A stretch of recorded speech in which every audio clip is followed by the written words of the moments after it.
wanted to start by thanking Jackie to invite me to speak here. I am there in spirit, so you'll see me pacing in front of you because I can't sit still. Maybe my mom drank during pregnancy. I think she probably did, but this is the way I'm put together. And I'm medical director of a foster care agency called the Children's Village. Keith Herring, who is an artist that you can see in the left lower corner, used to come up and paint with the kids in our residential treatment center. And when he died of HIV infection, left $2 million to build our clinic there. And over the course of the last 15 years, I've opened a clinic in the Bronx and in Harlem, where I'm speaking to you now from, to take care of kids that we have in community foster care. I became interested in FASDs as I started working in a residential treatment center, and I began seeing kids that were having behavioral issues that I couldn't make sense of. I knew a lot about PTSD, I knew a lot about the effects of child abuse on development, and I knew a lot about the psychiatric conditions, but something else was going on that I couldn't figure out. Kids were adopted by apparently loving adoptive parents and began progressively spinning out of control when you looked at their history. And by the time they came to me, by age 15, they'd been in like the psych hospital 6 to 10 times, oftentimes locked up, and failing out of school because of behavioral issues. So, I know this is all too familiar to you, and I really think Paul nailed it on the head. In my estimation, parents are the experts in this, far beyond what doctors are. So I'm going to give you a medical perspective. None of what I'm speaking about did I learn in medical school. None of this did I learn during my pediatric residency. So the kind of apathy or, I don't want to say indifference, because I don't think this is indifference. I think this is ignorance of these issues in kids comes, again, because of education, which I work with the American Academy of Pediatrics in trying to educate pediatricians on this. We're affiliated with the CDC on this project. So I'm going to go into this, and basically my presentation is going to highlight the history of our understanding of the effects of alcohol on the developing fetus, and how that history mirrors what I think is the main reason kids are not being diagnosed. And then I'm going to launch off on that in kind of how the more I practice in this field, the more my thinking is changing and becoming much more child-centered and less academic. And I think it's going to resonate with you. So I titled this because I see this as a disability. It's been labeled a disorder. I think this is a disability, and I'll talk about the difference as we go through this. All right, let me just click forward. All right, let's go back up here. All right, so I just mentioned what I'm going to go through, and I'm also going to talk about the new DSM-5 that highlights a new description called neurobehavioral disorder associated with prenatal alcohol exposure, and why I think that's a great beginning for what we're going to be talking about. So let's go back to 1973 when Ken Jones and David Smith first described fetal alcohol syndrome. I'm going to give this FAS 101 very quickly because I know many people in the audience know this already, but I hope to give it a nuanced twist. So 1973, Ken Jones and David Smith described fetal alcohol syndrome. A syndrome is a constellation of findings that we see on physical exam. And we see this in multiple kids, so we start describing this as a medical condition.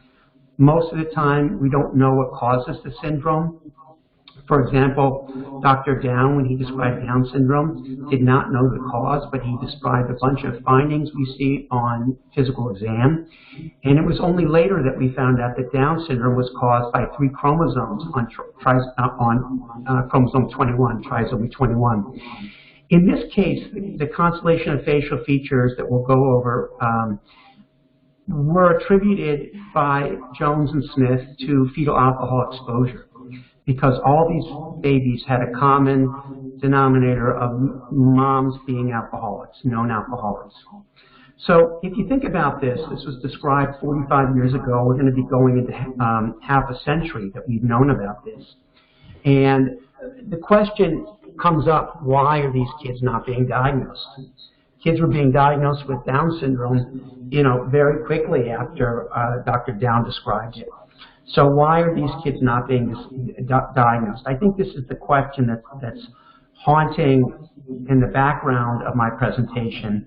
And I think each of you probably resonates with, just based on what Paul and Jackie said.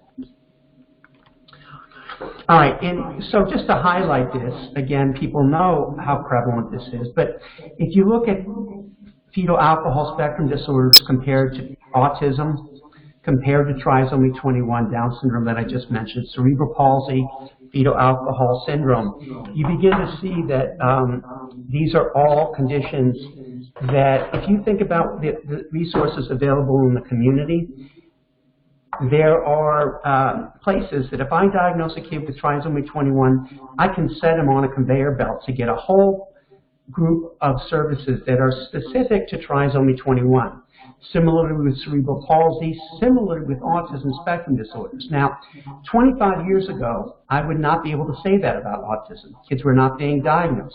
There was nowhere to refer kids with autism. Autism was seen as the fault of the parents. But a group of parents, primarily parents, came together, said, wait a minute, this is a neurological disorder. Our kids need specific services. And their advocacy led to what we have today, where kids are getting diagnosed with autism. I mean, I'm sure each of you know kids who've been diagnosed with autism. But if you think of other than maybe your own kids, if you're a parent or parents that you've met through the FASD networks, not too many kids are being diagnosed. And why is that?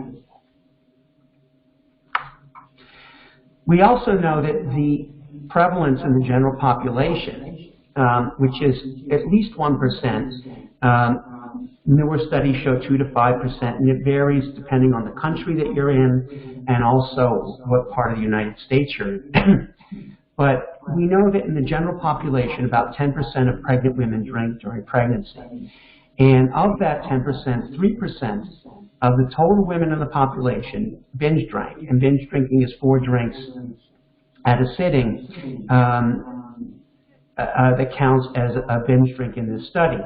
So when we look at binge drinkers, those are women who probably couldn't stop drinking and probably fall into the category of having alcoholism. Interestingly, of the women who drank and of the women who binge drank, the main people were white, college-educated women. All right, so this is not the typical stigma of the slum guy who's hanging out in the gutter drinking, who's an alcoholic. These are people who went through college, and I see college as a training ground for drinking. It teaches you how to drink. And those are the main people who are drinking during pregnancy. All right. So there have been studies that look in foster care, and this is why I came into this, now I know, because in a study that was done in Chicago, that I'll talk about in a second, you'll begin to see that even though there's 70% of kids in foster care who have histories of fetal alcohol exposure, and most of these kids don't end up staying with their birth parents, they bounce around to multiple placements and get diagnosed with a lot of other things, but not FASD. This is the study from Chicago I just mentioned with Ira Chasnoff, where of kids in foster care that were referred to his FASD diagnostic center, 80% of those kids had never been diagnosed as having an FASD. So we know it's really common in foster care, and very few of these kids are being diagnosed. And the main reason for being diagnosed is to begin to fathom the other underlying neurological and learning disabilities that are below the simple diagnosis of ADHD, bipolar disorder, and highlighting the kinds of things that Paul was talking about that these kids have great difficulty doing. So when we talk about the effects of alcohol on pregnancy, alcohol use during pregnancy on the baby, we'll review very briefly the facial characteristics. But as we go through this, I'm going to argue that the facial features have really become less important than the bigger issues that we see in the kids day to day. So I'll highlight the diagnosis of FAS, fetal alcohol syndrome. The advantage of fetal alcohol syndrome is I can make that diagnosis even in the absence of knowing for sure whether the mom drank during pregnancy, based on the criteria for fetal alcohol syndrome. But the bigger issues I'm going to highlight are the lower bullet points that begin to talk about what we've begun to call a neurobehavioral phenotype, a group of behavioral and learning issues that we see in these kids that are pervasive, not only in their life as early childhood, but that tend to become worse and worse with age as the expectations for behavior go up. Now, we know of all substances that people use during pregnancy, alcohol is the one that really kills brain cells. However, we're learning that cocaine, opiates, and heroin, and weed also cause learning disabilities. And I can tell you, back in the cocaine, the crack epidemic, people said, oh, these crack babies really don't have intellectual problems. They were looking at IQ testing. And now we know as those so-called crack babies aged and got older, they began showing the behavioral issues that we see with kids with fetal alcohol syndrome. All right.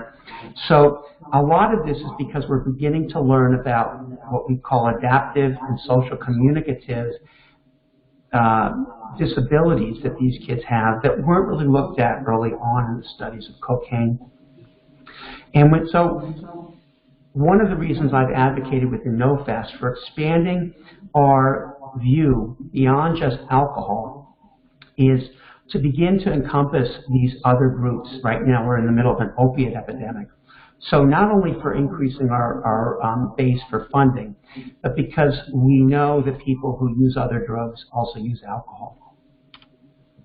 All right, so when we talk about the behavioral, the facial features, we talk about, now if I was in front of you, I would be using my fingers to point to this. Many of you already know this, so I'm going to go quickly, but we talk about narrow palpebral fissures. Palpebral fissures are the window frame around the eye that we look out at. And when we talk about narrow, we mean narrower in width. And you actually can measure this with a ruler in millimeters. And if you know how small a centimeter is, you divide that by 10 and you get an idea of how difficult it is to measure that in millimeters, especially with a kid who's bouncing around. And we talk about epicanthal folds that are these crescents of skin on the inner part of the eye that you can really see on the picture of the baby on the right. We talk about a sunken nasal bridge. This is like someone took their hand and pushed it into the developing clay of the face. So pushing in gives you what we call a sunken nasal bridge. The part between the eyes is pushed in. In fact, all the mid-face is less well developed.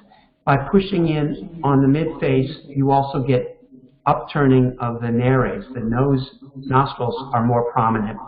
You get flattening of what we call the philtrum, the crease that runs between the nose and the middle of the lip begins to fade as you move toward fetal alcohol syndrome. And we talk about a narrowing of the upper lip. So fetal alcohol syndrome, the main features are narrow eyes with the folds of skin that we call epicanthal folds, those crescents of skin on the inner part of the eye, and a flat philtrum and a thin lip. All right. Now, first of all, when I went to training with the AAP with Ken Jones, we did an exercise where everybody stood up and we were pediatricians and we measured the epicanthal, we measured the palpebral fissures to see how wide they were on each other. And we quickly found that everybody got different measurements for the same person. This is because a millimeter is so difficult it's so subjective in how you call that. When you begin to look at a chart looking at the palpebral, at the philtrum in the lip that we use to begin to compare where a kid fits in on a scale of 1 to 5. You begin to see how subjective this is. All right. So one of the issues is if I was a pediatrician and I knew how to make a diagnosis, it automatically is somewhat difficult to do that. Most pediatricians don't know those criteria. All right. And if I looked at the baby on the right, and I went into that mom in the newborn nursery, because I used to go to the newborn nursery when I was in private practice on Upper East Side, Manhattan, mink coat practice, and I said to the mom, I'm sorry to tell you your baby has fetal alcohol syndrome. She would look at me and say, what are you talking about? You think I drank during pregnancy? Are you calling me an alcoholic? And this gets into the stigma that's associated with this. You know, by labeling the kid, you're labeling the mom. But also, I don't have a diagnostic biological marker that I can send off to the lab like I can for trisomy 21, for Down syndrome, and lots of other genetic diseases. So automatically, I'm on quicksand in this diagnosis, not only because of the difficulties of making the diagnosis, but because of what I'm up against in making the diagnosis itself because of the stigma associated with it. Now, the other piece to FAS is you need to have low weight at below the 10th percentile at some point during childhood, or a length, short stature at some point during childhood that's below the 10th percentile. That plus behavioral features can give you fetal alcohol syndrome that you can diagnose in the absence of known maternal alcohol use during pregnancy. And someone had a great idea that they put a gastric tube in a mouse and gave the mama mouse alcohol every day, and she delivered baby mice that were alcohol exposed. And this slide shows you the difference between the alcohol exposed and the normal mouse. And if you look at these scanning electron microscopes of the mouse fetus, you see the nice mouse pucker on the lip on the right, whereas on the left, the alcohol exposed, it's gone. You see the nose is narrower. You see the palpebral fissures. The eyes are narrower, almost to slits. And you see the forehead is also narrow. That's another thing that we can see in kids with fetal alcohol exposure. So all of these things are mirrored in animals. In fact, there's studies looking at zebrafish.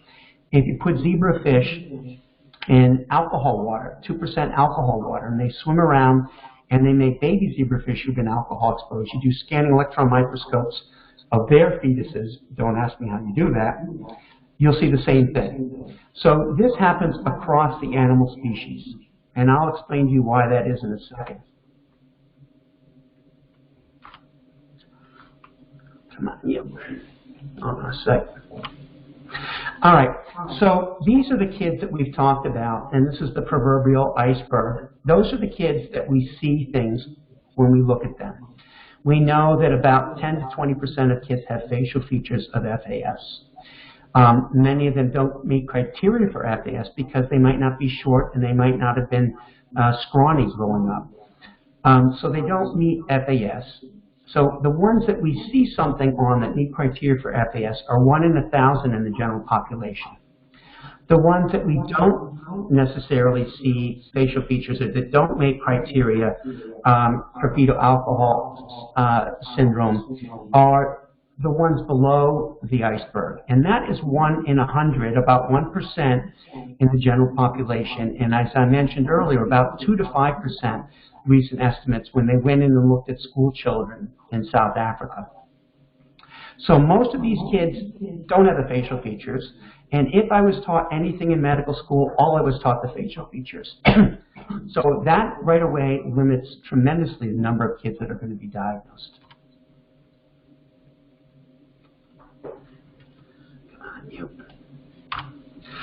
All right, so this slide is important. One, because you see the child who is very cute on the right has severe FAS. And now you can see what I was talking about with the narrow eyes and those big epicanthal folds, those crescents of skin that are creeping across the inner part of the eye. The flat, sunken nasal bridge, the part between the two eyes of the nose, is pushed in, and the nose are turned up, and a very flat philtrum and a thin lip. classic fetal alcohol syndrome, and he's blowing little bubbles to us just to show us how cute he is, right? But it's to remind us that it's not only the midline face, but the midline brain. And one of the things Paul mentioned is that his child doesn't have a voice that talks back to him. So if her right hand wanted to throw a brick through the window, she doesn't have a voice that holds it back, right? And what we're talking about there is the corpus callosum that you see in the left slide is small, and in the right slide, lower slide, is absent. It's the middle part of the brain that connects the right and left hemispheres of the brain, the big parts of the cerebrum. And one of the studies that have been looked at lately is measuring the corpus callosum volume on MRIs. And some kids with FASDs have smaller corpus callosums. It's not so sensitive that we can go out and use this as a diagnostic criteria. And the other problem is if I send a kid for an MRI and say, can you measure their corpus callosum volume? Most radiologists don't know how to do that, or they don't do it. They just look for big brain tumors and stuff like that, marked abnormalities in the brain, and then they sign off that it was normal. So that's one thing, but it also reminds us that the midline brain has a whole host of structures.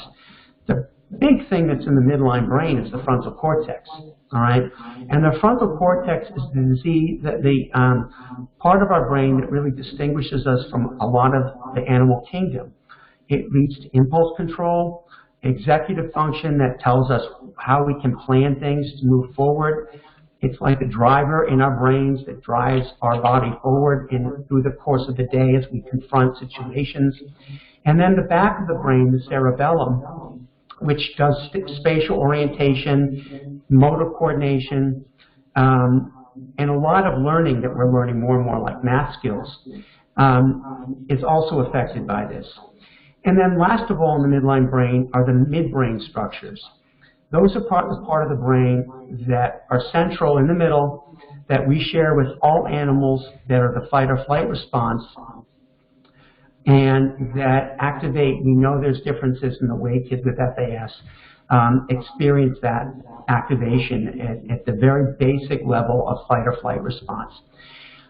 Last thing, one of the reasons the main reason we see abnormalities in the midline face is because the face is the thing that grows after the brain. The brain is the first thing to develop. I'll show you in the next slide. The face grows around the brain. So if you have abnormalities in the midline brain, you're going to have abnormalities in the midline face. All right? So kids with FAS are more likely to have abnormalities in their brain structure. Kids with full-blown FAS. All right? So the midline brain is now what we know is a big issue here with kids that have fetal alcohol exposure, even ones that don't have facial features. All right? And this slide tells us why it hits the midline brain, and also why it hits all species of the animal kingdom, including humans.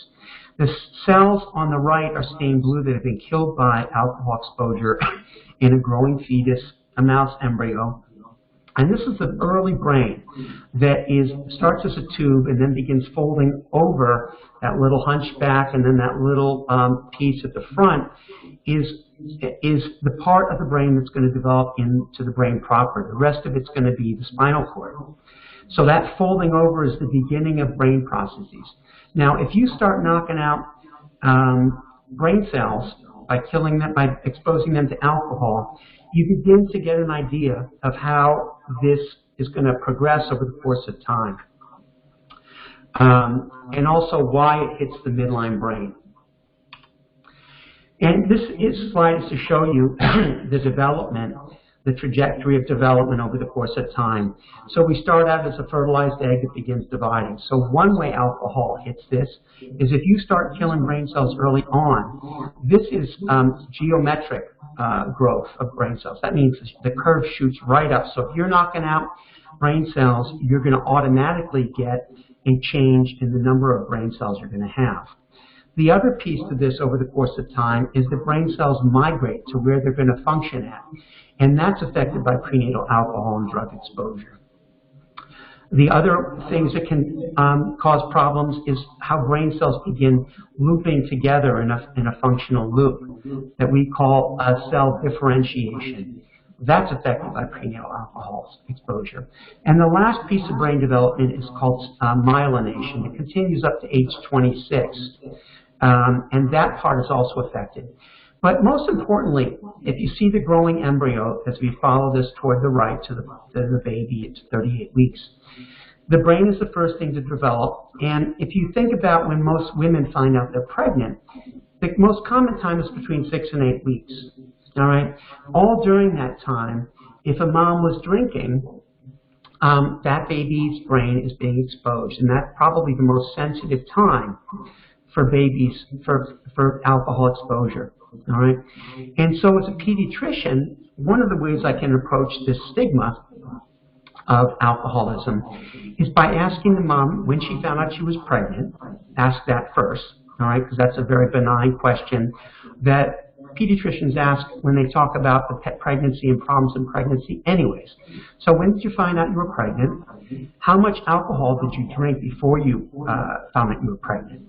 And that is saying, by saying how much and not did you drink, you're automatically asking for a quantification of how much they drank. And then after you found out you were pregnant, how much did you drink? How much did you smoke before you found out you were pregnant? How much after?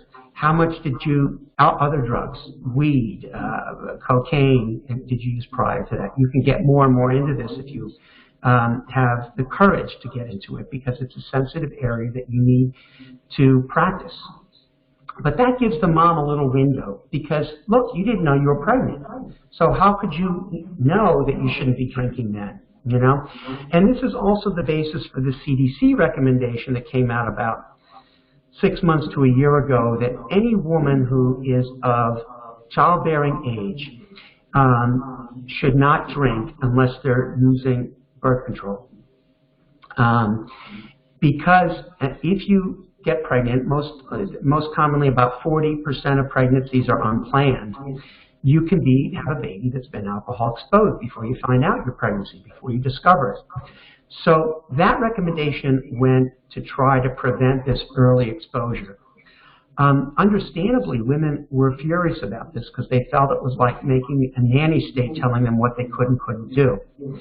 I think a much more effective way would be that couples who are of childbearing age, if they're not using birth control, should both abstain from alcohol use, because the man should be part of this as well. And we're learning that there may be areas that the male exposure can affect the baby as well. So that might have been more effective. But this is the beginning of getting you into the sweep of the politics of this. Now, this shows you normal brain, FAS brain. So not all brains have small volume, all right? And I can measure this head circumference, and this head circumference is small, what we call microcephaly. Now, Kathy Mitchell, who's the vice president of FASD, had a great idea for advertising. You put up a slide and say, what's the most common cause of microcephaly and brain damage? You put a little mosquito, and you put a glass of wine. All right? We're talking all about the Zika virus, but that's nothing compared to what alcohol's doing. All right? Again, where's alcohol in this discussion? Where's alcohol in the discussion of the opiate epidemic? It's off the table. And why is that?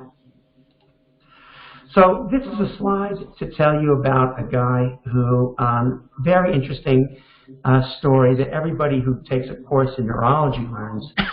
Phineas Gage, back in the 1850s, was working on the Transcontinental Railroad. And part of his job was using a tamping rod to push in dynamite to blow a hole into the rock so that they could tether the tracks to the ground.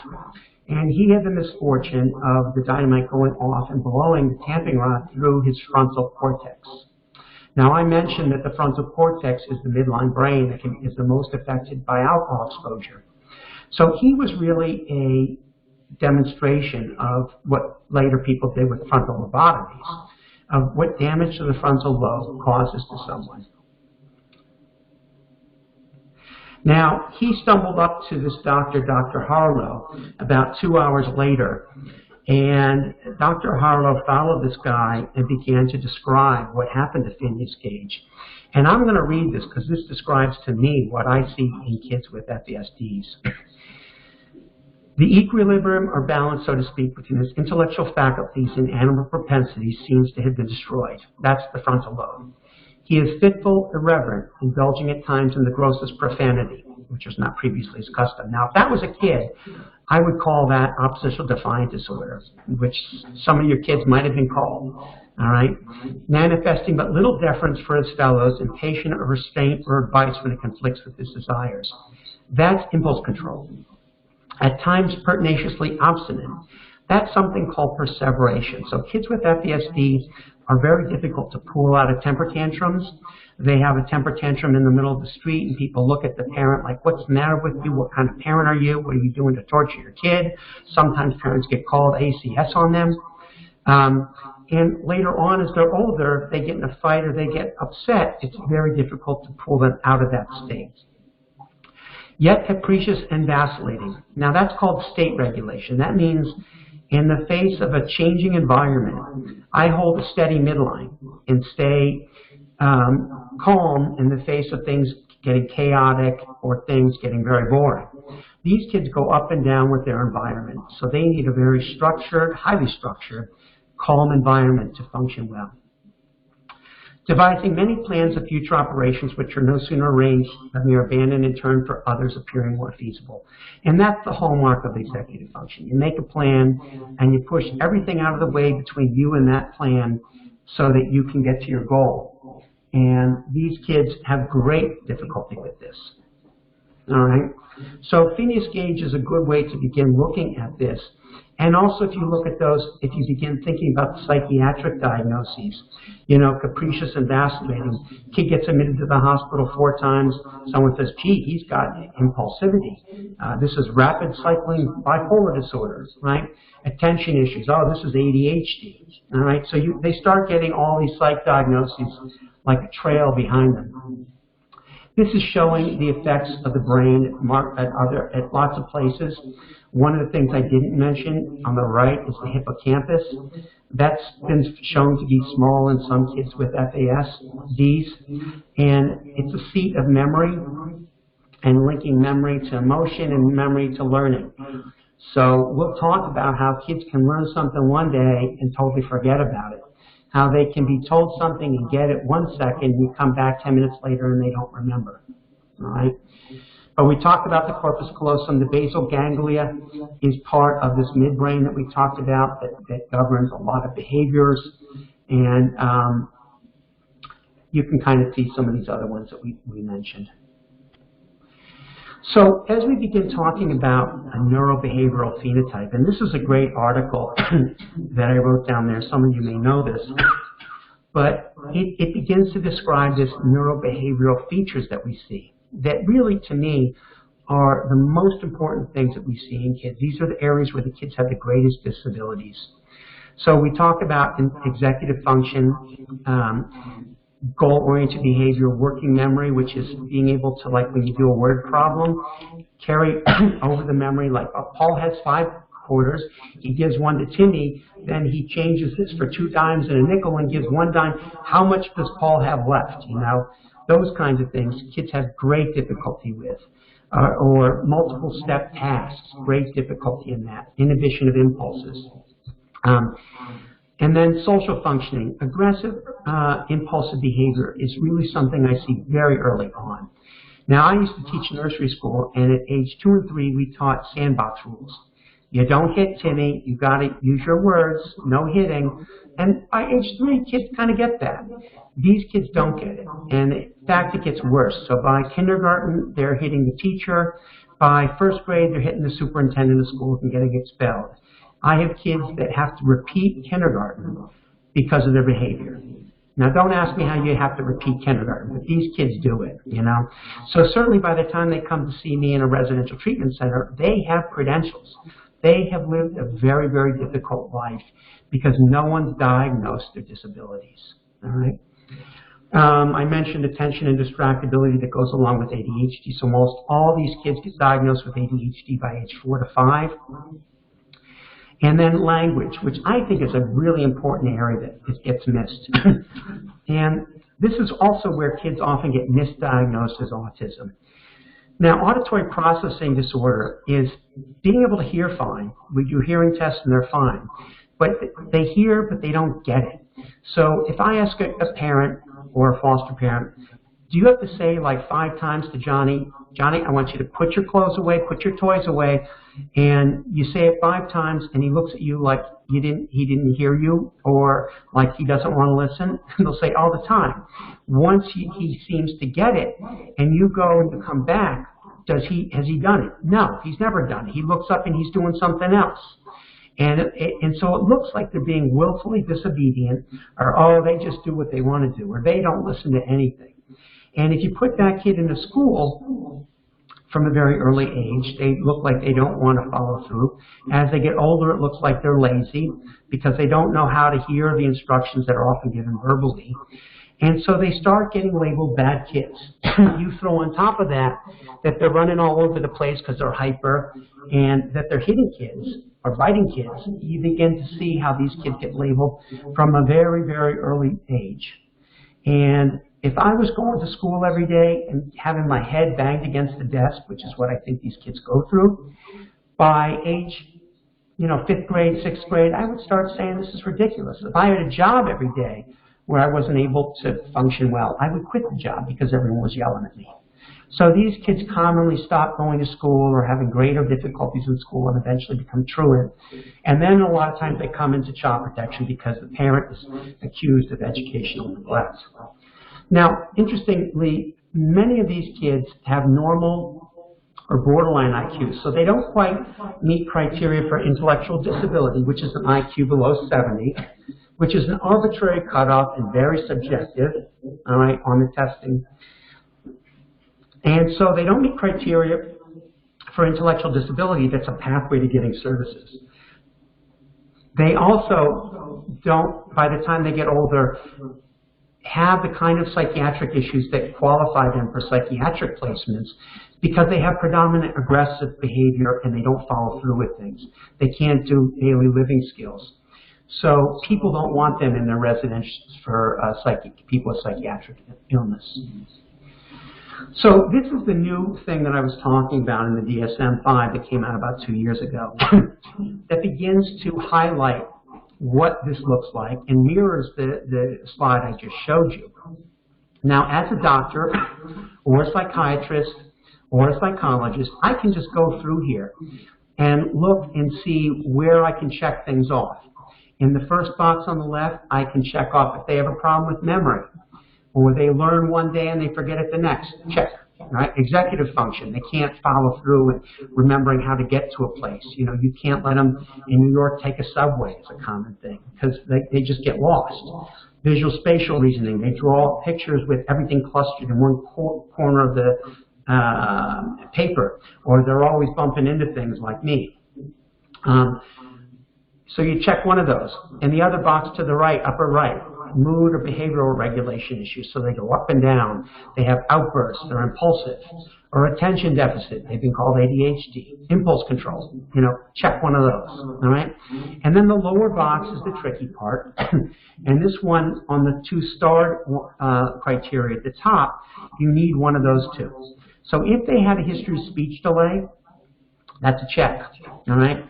If they have difficulties in communication and interaction, meaning that they have this auditory processing issue that we were talking about, that's a check, all right? Difficulties in school when they're told how to do things, but they don't get it unless they see it visually, that's a check.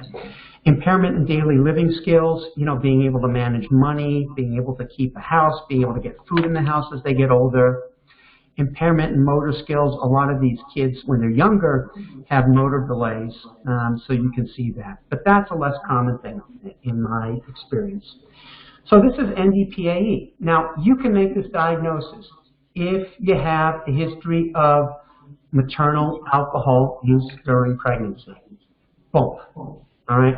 That's one of the biggest issues that's going to come with this. One, because people don't want to ask about it, because it's difficult ground to tread as a physician.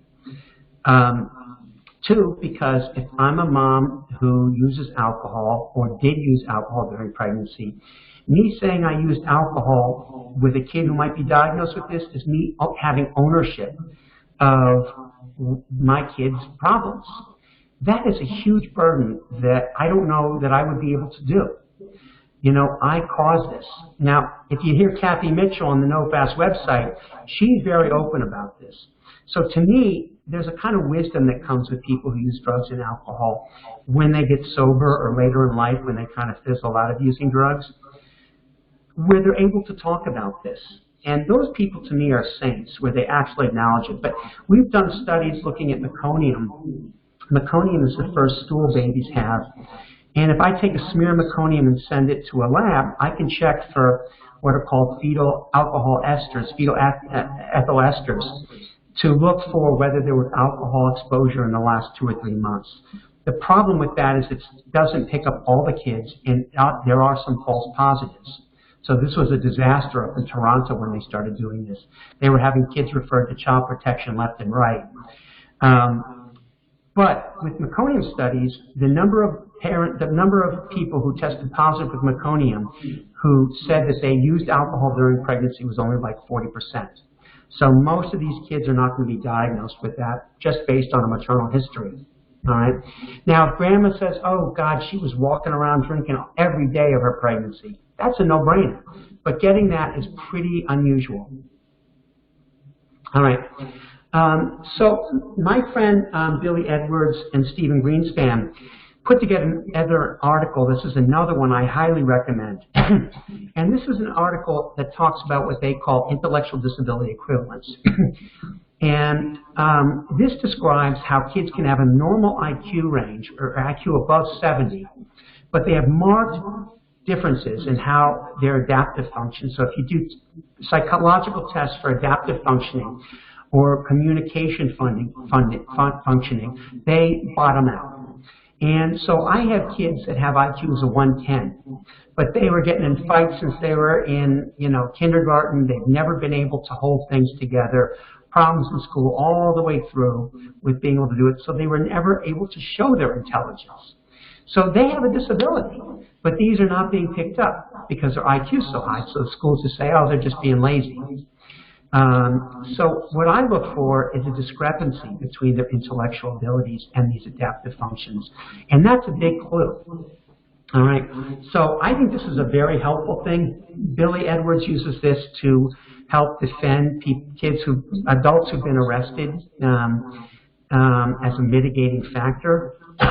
So if you have a kid of yours that's been arrested and accused of a crime, this is something I bring up with the lawyer, intellectual disability equivalence, and ask for having adaptive and auditory processing function checked. What else was I going to say? All right. So this is the slide that I think Paul described best, and that's, very helpful. That's why I think people see this a lot. Here's an 18-age kid, an 18-year-old kid, all right? By 20 years, he speaks like a 20-year-old. But this is what we call pseudo-language. It sounds good, but if you begin to ask them to use language to give a narrative or to describe abstract concepts, that doesn't work. All right. So I have a lot of kids that write rhymes, write poetry, and rap, but they can't use language functionally. But the big thing, look at comprehension. That's what you take in, hearing, and get. That's 6 years. That's a first grader. Money-time concept, 8 years. That's a third grader. Emotional maturity, 6 years. That's a first grader. Social skills, 7 years. That's a second grader. So let's take a third grader and say, guess what? You're 18, you just graduated high school. It's amazing what you did. I know how hard you worked for this. We got you a job down at the gas station, all right?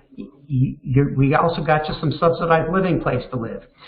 Now you have to get to your job by 7 a.m. You get an hour for lunch. If the boss yells at you, you can't smack him. At the end of the week, you're going to get a paycheck. This goes for food. This goes rent. The rest of it you can play with. How's that going to go? They're not going to get to work on time. They're going to blow their money. They're not going to be able to pay their rent, they're going to be homeless, and eventually they're going to get locked up. That's what happens with these kids. They end up being dependent on their caretakers. So this shows kind of the confluence of what ends up happening as the basis of alcohol exposure. And why it's so important to describe this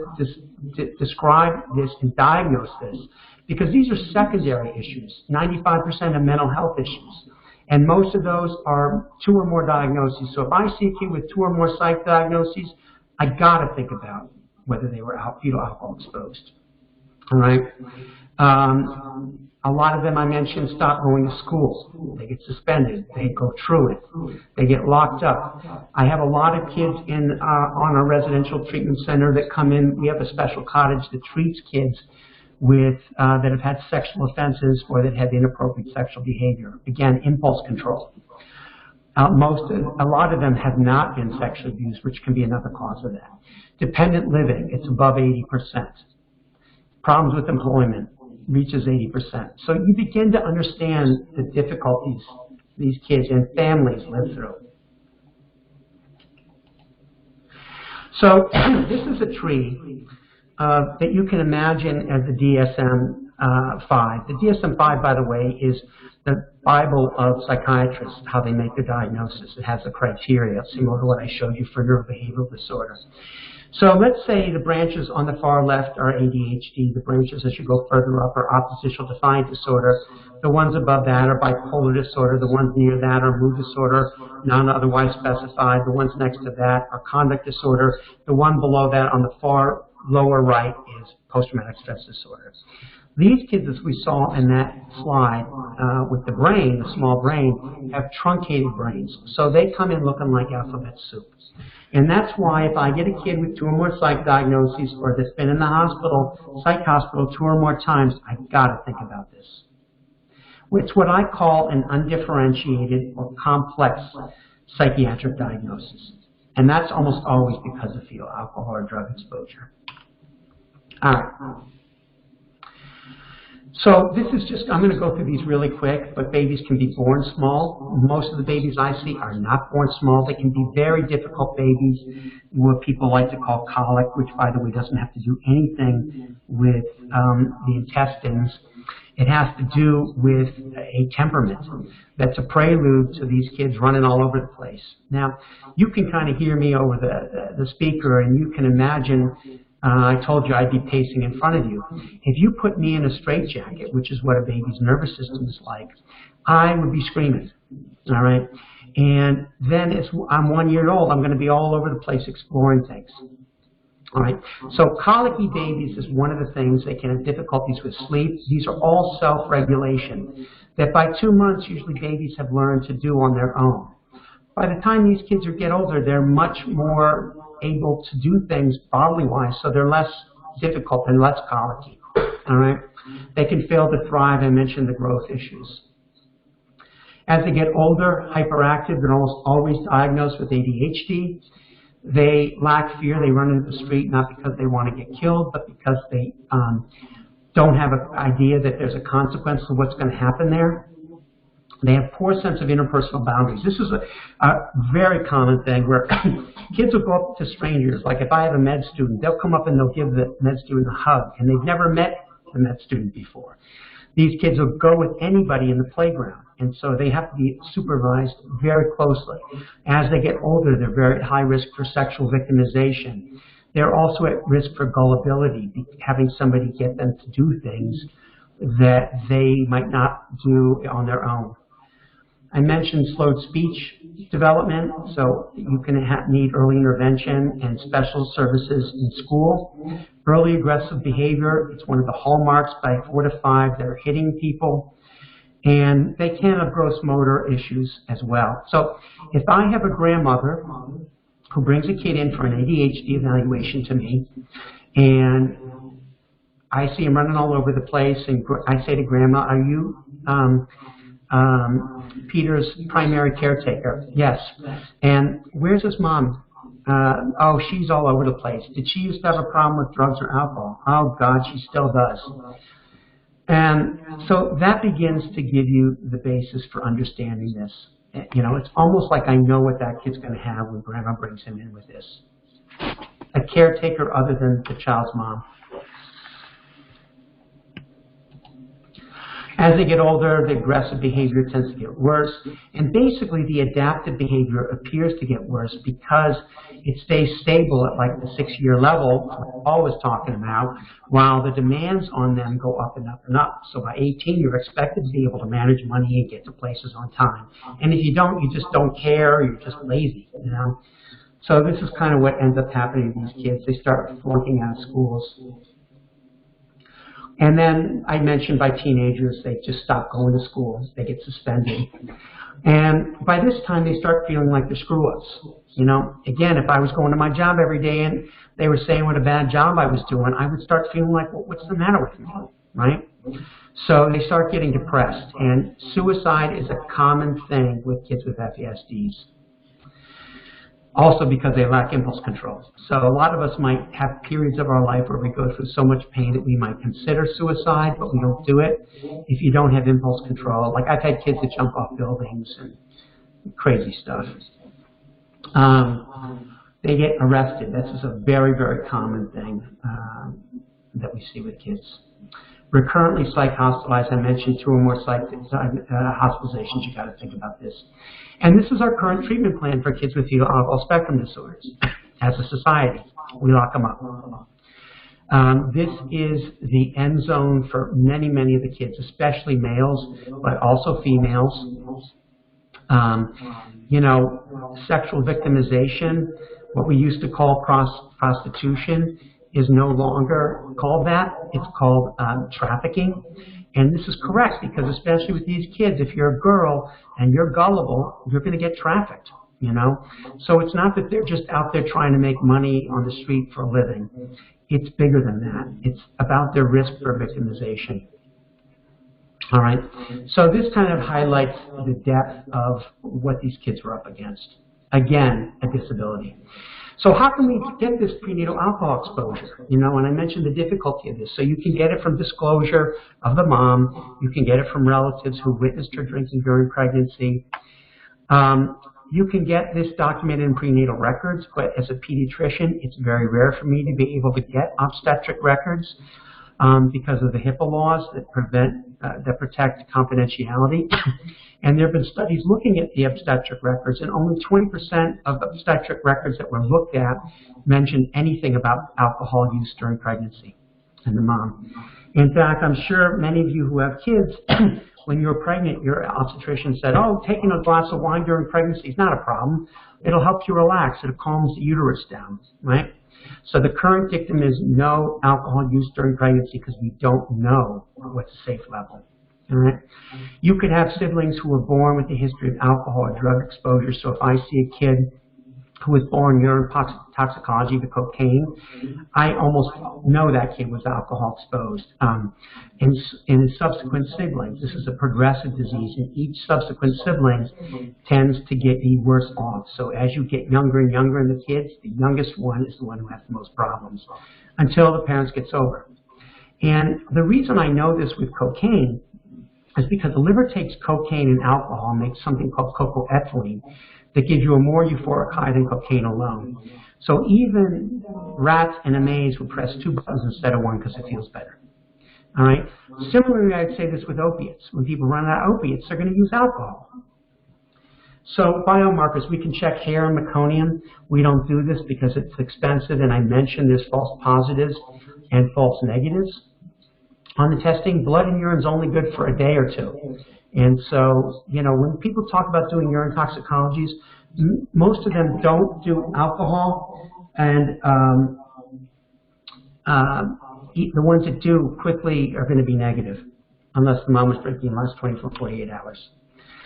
So we begin to talk about what's suggestive of prenatal alcohol exposure, and this is the terrain that I work. Early placement in foster care, abandonment. A lot of times parents will leave kids alone while they go out and use.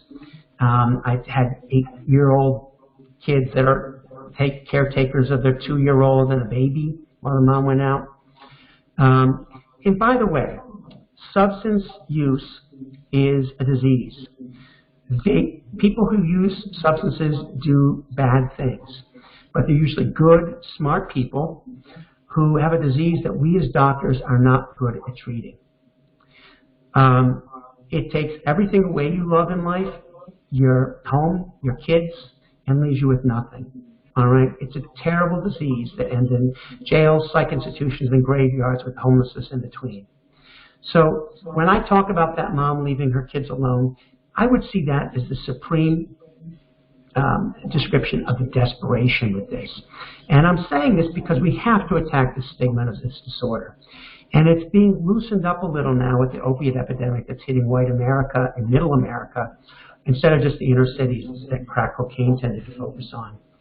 Termination of parental rights, early death of the mother, father, the number of opiate overdoses we've read about in the papers, suicide, being killed, HIV infection, primary guardian of the kid's mom, like the aunt or grandma or a foster parent, early behavioral and school difficulties. This is almost always, this has to be on the table. 4 to 5 years of age, they're having issues with their behavior. You've got to think about this. Think about ADHD, but also think about whether they were fetal alcohol exposed. Everybody that comes to me, I'm a developmental behavioral pediatrician as well as a general pediatrician, but all the people, the residents that I work with, say when they spend time with developmental behavioral pediatricians, no one that diagnoses ADHD asks about prenatal alcohol drug exposure. So this is another area that we need to work on. I mentioned how each pregnancy, the kids can be worked off. This runs in families, so you can get a family history often of alcoholism. And domestic violence is especially common with alcoholism. I'm going to speed up because what I think is the most important part of this is the discussion. All right, I'm almost done. So we need interventions that focus across the lifespan. We don't have those now. We don't even have them in earlier intervention where people know about FASDs. These kids need highly structured, consistent routines. We talked about state regulations, so limited stimulation. They need concrete language and examples with visual cues because they often have auditory processing issues, repetition because they forget, they have memory issues. They'll learn how to add one day and forget it the next. Realistic expectations. These kids might not be high risk, might not go to college, but they can do other things. So from very early on, we need to focus on their strengths. So I work really hard with foster parents and parents on saying, what are they good at? Let's feed that. That's what we need to feed because they're going to get discouraged in school. All right, we're going to work on getting them supports, but it's going to be really hard for them. So I need to build up what they're good at. Supportive environments because they feel like they're screw-ups, and supervision because they do stupid things. They see a cat jump off the counter, so they throw Tabby out the window to see how he can land on from the 3rd floor window. All right. So when we talk about this, I think parent education is the most important thing. So the kinds of things Paul was talking about, he probably learned through hardened experience. So right off the bat, I would say the most important resource we have are parents. And that means that people like Paul can support people who just adopted a baby who was drug exposed and paint a picture for them to know what to expect. They can support people who have a 3-year-old with behavioral issues. They can say, oh, my kid had this and this is what I did, right? Go see this person. This person was very, very helpful, right?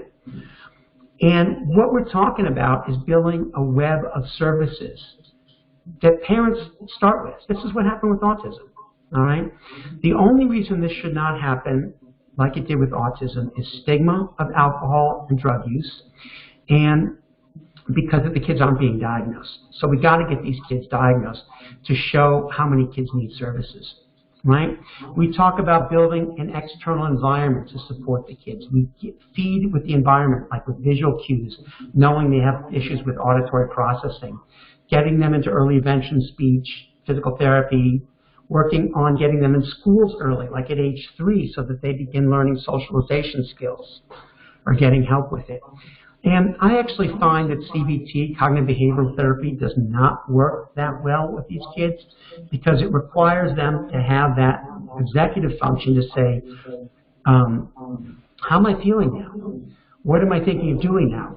I should hold off on that. You know, that is an area that these kids can't do. But vocational training is an area that we can work on if they understand that kids are going to have problems with time and impulse control, and the people are aware of what FASD looks like. All right, so this is the picture that I would imagine Orchid making.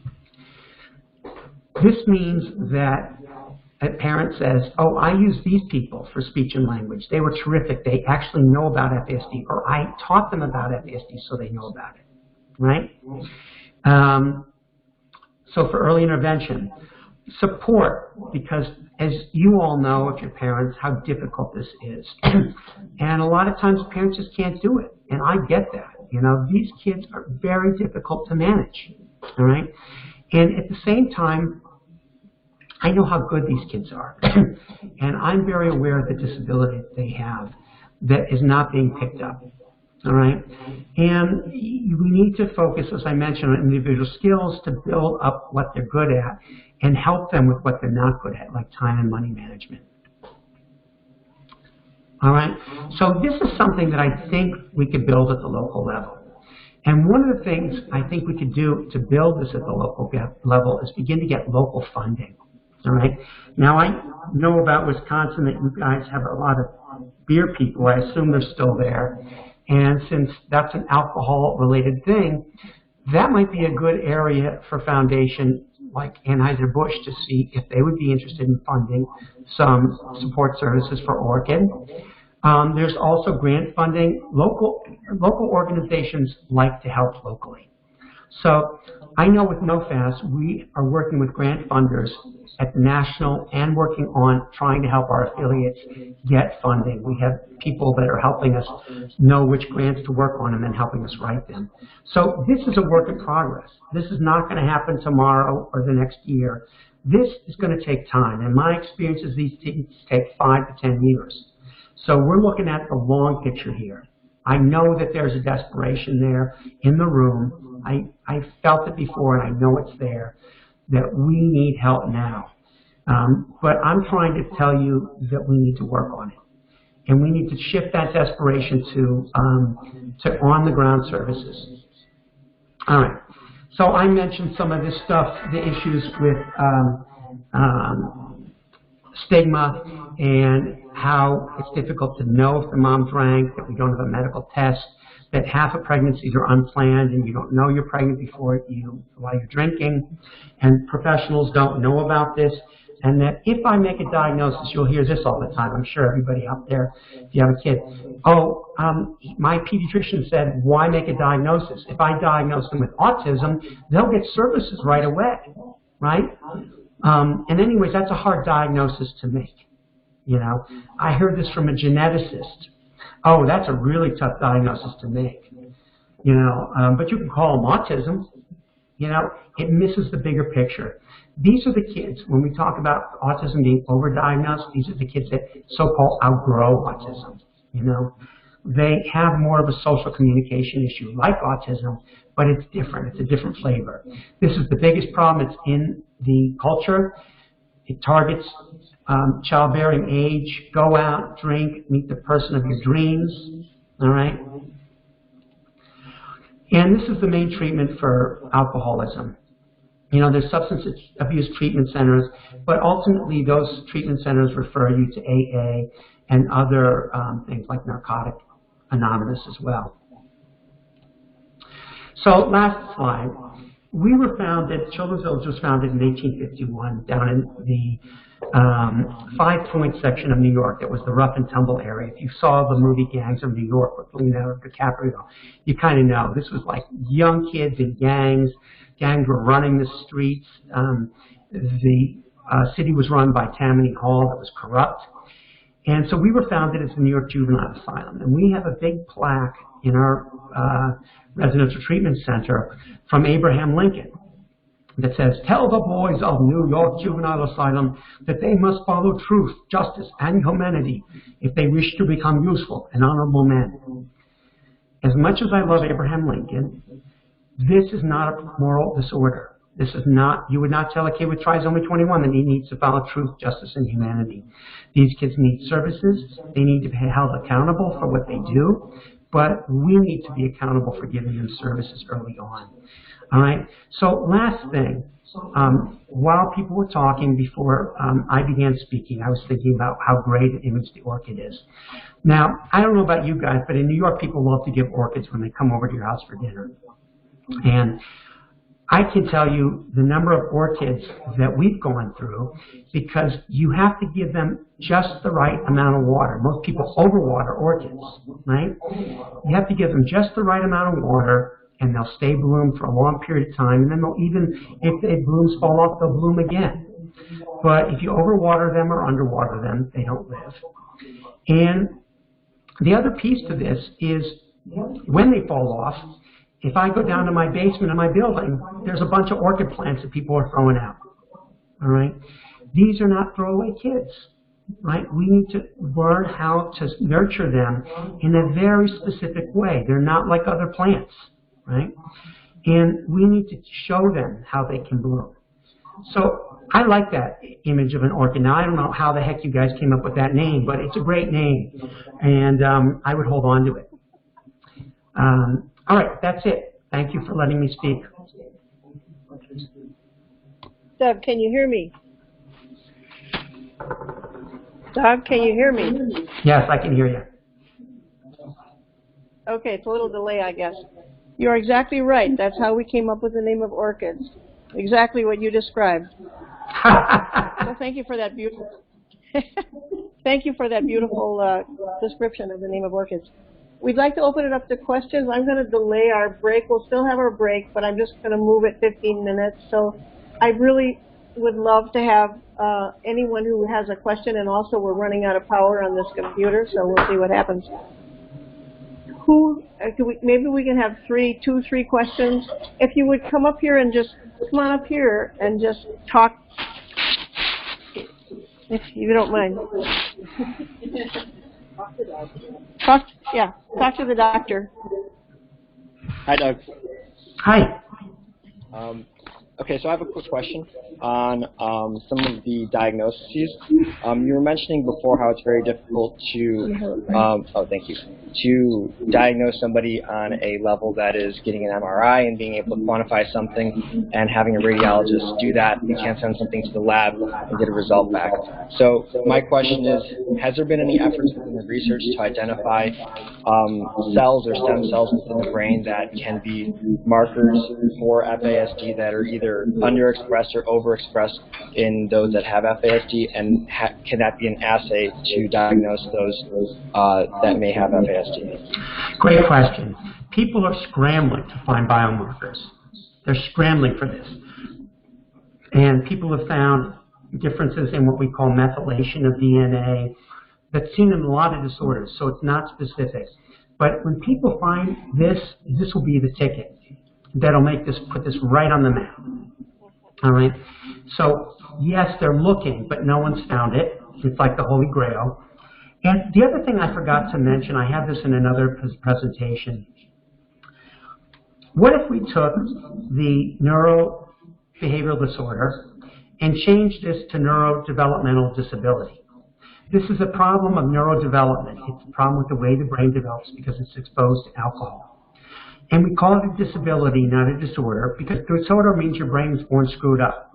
And we don't have the ability right now to diagnose that looking at the brain, right? But they have disabilities. They have areas that need to be lifted, help them be lifted up. That implies not only that kids have challenges that need services, but it implies a mandate under Individuals with Disabilities Act for services. So I would argue that if we took off the prenatal alcohol exposure off of neurobehavioral disorder and began calling this what I call neurodevelopmental disability, we lose the stigma. We also take off the need to say there was known alcohol exposure. If we know there's opiate exposure, we can say prenatal opiate exposure, suspected alcohol exposure, all right, or any other drug, right? And the other thing I wanted to talk about, I know Wisconsin has multiple Superfund sites, but environmental neurotoxins cause the same kinds of things that kids with FASD because it kills brain cells. This is a common thread of neurotoxic exposure. So exposures to PCBs, pesticides, all those things, heavy metals. If you look at your Superfund sites, I looked up this morning, you got like 51 of them. All right? So that's another piece to this, that we can join with this, but people in FASD research are not talking to people in environmental health. So to answer your question, I know I led this around, but I forgot to talk about that. People are looking for it, and when we find it, that'll be very, very helpful. Right now, meconium is not the way, but people have talked about doing universal screening on meconium too. Can I have a second part of the question? Sure. There's been a lot of research into regenerative tissues, specifically with Alzheimer's and Parkinson's disease. I know FASD causes organic brain damage. Has there been a similar interest in some sort of treatment or medication that can help regenerate tissues or? Great. Yeah, another great question. And what I would say with this is, I have a, can you hear me? Did something happen? Doug, can you hear me? Yeah, I can hear you now. Thank you. So, yeah. I unmuted me, I think. All right. Can you hear me? Yes, I can hear you. Yes, I hear you. Oh, because he's not the host. You should be able to hear me. I can hear you. Dang it. Where? Ah. I can hear you. All right, I got you now. I can hear you, yeah. So that's another great question. And, you know, I don't know of any research where people are looking at regenerative neurons. The brain is very differentiated throughout the course of life, and that would be a very difficult undertaking to my understanding of this. But I can say that people have tried looking at other things. We know that there's research showing that if a mouse that's exposed, a mouse fetus exposed to alcohol, if you gave them choline, which is a vitamin, choline, C-H-O... Choline, give him choline. C-H-O... What am I doing? C-H-O-L-I-N-E, that attenuates the effects of alcohol in the fetus. My friend Carl Bell, who's in Chicago, who's a psychiatrist, who's focused a lot on how common this is in the black community, has given this to people and found it helps. So I've started trying it. There's not really any big side effects. It's a very small dose you have to get. You can get this on Amazon. It's not that expensive. And I think it's worth a try. He thinks we should be putting it in the drinking water, because then it would prevent this too.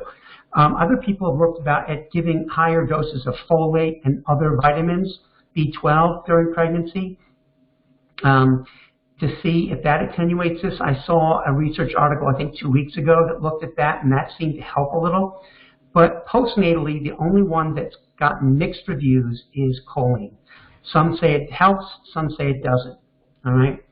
So other than that, there's specific psych meds people throw at these kids. But again, many of these kids don't respond well to psych meds.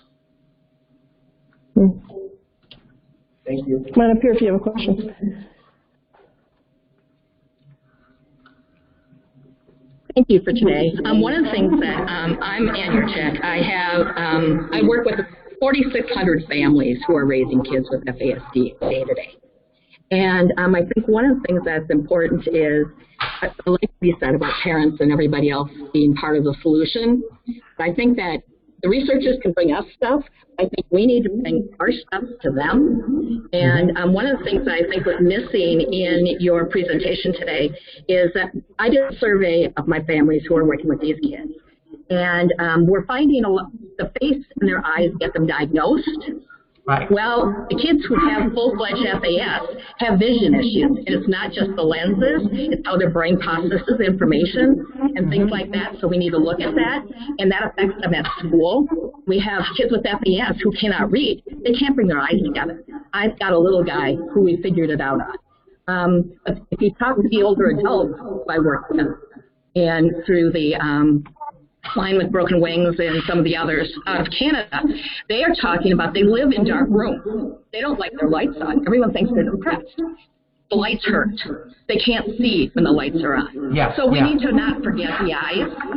And so I just wanted to bring that to your attention. But there's a bunch more groups that are out there trying to help the parents.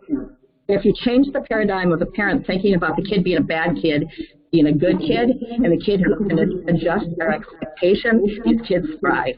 And 4 years in the little kids group, now that some of the kids are now 13, the parents are thinking of them very differently. The group for parents with teens and adults that we run, that group is pretty hopeless because we didn't get to them early. So as the earlier intervention, I just wanted to thank you for whatever you're doing for all these kids. Yeah, I totally appreciate that. The eyes, by the way, grow as a bud off of the frontal part of the brain that when we saw that was killed with the blue, killed by alcohol. And a lot of these kids can be referred to behavioral ophthalmologists that specialize in how the brain processes vision, and we talked about auditory processing, but in general, this is an overall issue with sensory processing. So kids don't like certain clothes. I have a kid who doesn't like to wear pants, only wears shorts. They don't like things that are scratchy, the tags on the back of their shirts, and lights and sound bother them, like kids with autism. So there's a lot of sensory processing issues here, and yes, you're correct. The vision is very important. Thanks for coming here and talk about that a little bit this afternoon. So for this treatment, would, because it's, neurodevelopmental, would a neurofeedback type help? There's a neurofeedback help. Can you repeat your question? I can't hear it so well. Does neurofeedback help? I think this might begin to address some of the sensory processing issues. I haven't noticed any research on that. So to answer that intelligibly, I'd have to look it up. But it's not one of those things that, is commonly flagged as something that might help. Has anybody in the audience found that helped their kid? Yeah. So, increasing, not so much in increasing cognitive function, but mood regulation. So I suspect it helps modulate those sensory issues. Yeah, I would think it would. And I think, again, I want to highlight this. Parents are the experts. The people in the ivory towers have their own agenda and oftentimes are in the ivory tower and they're not on the front lines. And parents have had to be the best advocates. They know the most about this disorder. And I would just strip the face off this. My friend Larry Bird has a slide where he pulls the face back because it's really the brain. It's the brain we're talking about. It's the behaviors. It's the neurodevelopment. And that's why I like this neurodevelopmental disability idea.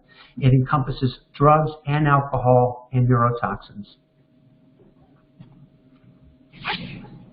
Thanks, Doug. I think that's all the questions, and we're going to continue to discuss this all day long.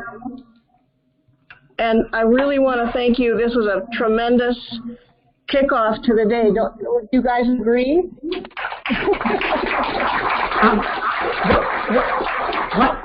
One quick last thing.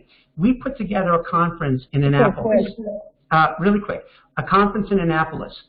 The result of that conference was that people that determine disabilities, all right, at the state level, began looking at changing criteria to include kids with FASDs, all right? And right now you can fit that in as other health impairment as an FAS. But we're talking about beginning to look at people that have adaptive and social functioning issues. So one of the things that you can do at the state level is advocate for a change in the way the disability is worded to include this kind of intellectual disability equivalence that I mentioned. All right, thank you so much, everybody. It was an honor to be here, and I apologize for being remote. It's very weird, but I'm glad everybody was there. Hang on, Doug, one more question. I'm recording it now. Yeah. And I can forward a presentation if you want, and I can also forward the papers that a couple papers if you want to Jackie.